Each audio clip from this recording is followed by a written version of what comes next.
His rise in the world rank, crazy to think he was 100th last year coming into the WM Phoenix Open. Then after the win at the Rocket Mortgage, snapped that 4.5-year drought on the PGA Tour up to 23rd. It has been a steady climb for Rickie Fowler to resemble the player of old that we saw, who was all the way up to top 5 in the world rank. We now have Rickie Fowler standing by with us. Rickie, good to see you. I know players week to week in the PGA Tour, you have a different feel going tournament to tournament.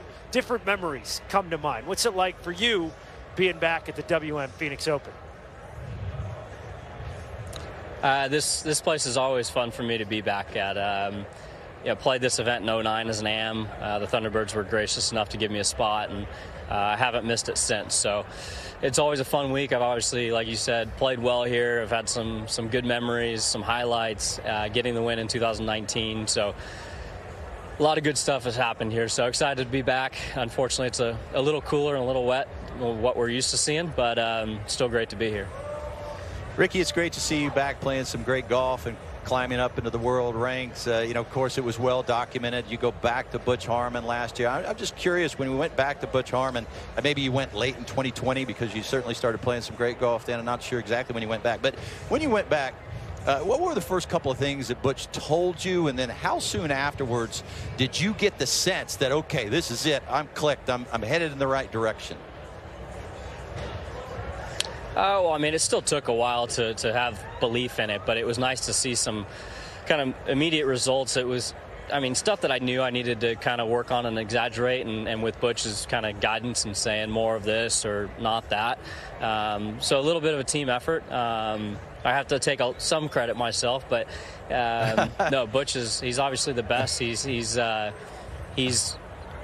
golf coach. He gets you to go out there and play some golf, and not in a position too much where you're worrying about the swing or working too hard on that. So the biggest thing was the exaggeration early on. I still exaggerate to this day, but definitely not as much as I had to about 1.5 years ago. Rickie, you alluded to different golf course conditions this year than we typically see at TPC Scottsdale and desert golf in general, where firm greens often are a defense of a golf course. Where do you see the defense of this golf course moving forward? How much do you think this course will have changed with the rain that we received?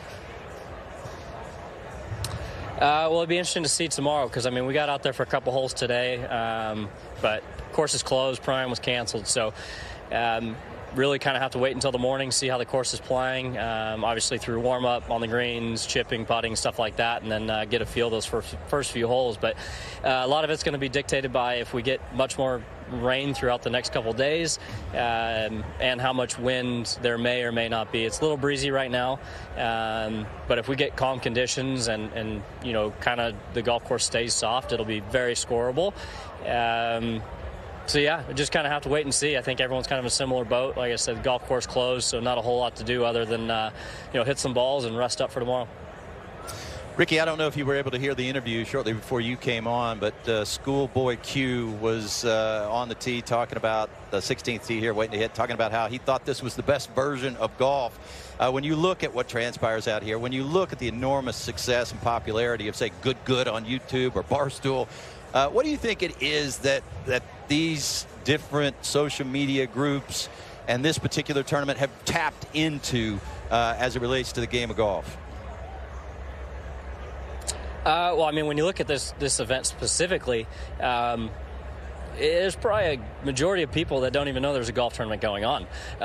It's more of this is the place to be, whether it's this week or come Friday, Saturday, whatever it may be. This is where everyone wants to hang out and have a good time, and there are obviously some dedicated golf fans as well. But no, it's fun. There's the Bird's Nest at night with concerts going on to during the day. There's plenty of places you can hang out, maybe have a drink, enjoy. So it's much more than golf. It's creating some opportunities for people to have fun away from the golf course, but and then with the different personalities or groups showing different ways to have a good time on the golf course, sometimes maybe away. But I've done some stuff with Good, Barstool, and all them. It's all of us just having a good time. I mean, we all listen to music when we're playing golf at home. Just a little bit different when it gets inside the ropes on tour. Sure. Rickie, what is it about your temperament where you embrace this zany atmosphere, the Coliseum on the par 3 16th? You've had so many amazing memories that you've created over the years, and it seems to often bring out the best version of Rickie Fowler. Well, I think a big part of it is growing up in action sports and riding dirt bikes, and love still following that and watching the guys ride Supercross. They're actually here this week in Glendale, so if I have the time, I'm going to be down there for that. If not, I'll be watching it on TV. But it gives me the feeling of being in the stadium, and yeah, just the energy of the crowd is awesome to be playing in front of. Something I've enjoyed since the first time I was here, and luckily the fans do like me here, so it's always fun to feed off of them. Yeah, they've certainly given you some different nicknames over the years at the WM Phoenix Open. East Patch champion Rickie Fowler, thanks for joining us. Yep, thanks guys.